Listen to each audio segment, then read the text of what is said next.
చట్టసభల్లో బీసీలకు న్యాయం జరిగేలాగా ప్రభుత్వం చర్యలు తీసుకోవాలని ఏలూరు జిల్లా బీసీ సంఘ అధ్యక్షులు ఆర్వపల్లి తిరుపతిరావు విజ్ఞప్తి చేశారు. జిల్లా కలెక్టరేట్ వద్ద బీసీలకు సంబంధించి 5 డిమాండ్లతో కూడిన వినతి పత్రాన్ని జిల్లా కలెక్టర్ కు సమర్పించినట్లు తెలిపారు. ఈ సందర్భంగా తిరుపతిరావు మాట్లాడుతూ చట్టసభల్లో బీసీలకు రిజర్వేషన్ కల్పించాలని డిమాండ్ చేశారు.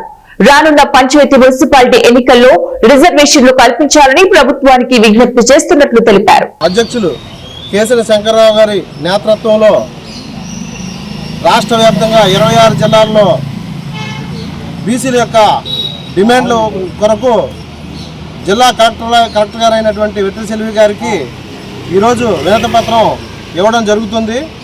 బీసీల యొక్క డిమాండ్లను పరిష్కరించాలని కోరుకుంటూ ఈ యొక్క ప్రతి ఒక్కరు వచ్చినటువంటి ప్రతి ఒక్కరూ కూడా మా యొక్క విజ్ఞాపనను కలెక్టర్ గారు తెలియజేయాలని మేము వారికి ఈ యొక్క కార్యక్రమం ద్వారా తెలియజేస్తున్నాము.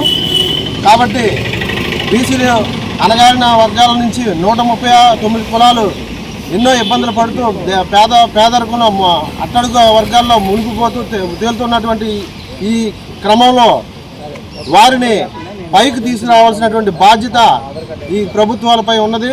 కాబట్టి వారికి రక్షణ చట్టం కల్పించాలి. అలాగే స్థానిక సంస్థల్లో కానీ లేదా కార్పొరేషన్ ఎలక్షన్లో కానీ వాళ్ళకి 34% రిజర్వేషన్లు కల్పించాలని ఏలూరు జిల్లా అధ్యక్షులుగా నేను డిమాండ్ చేస్తూ ఉన్నాను.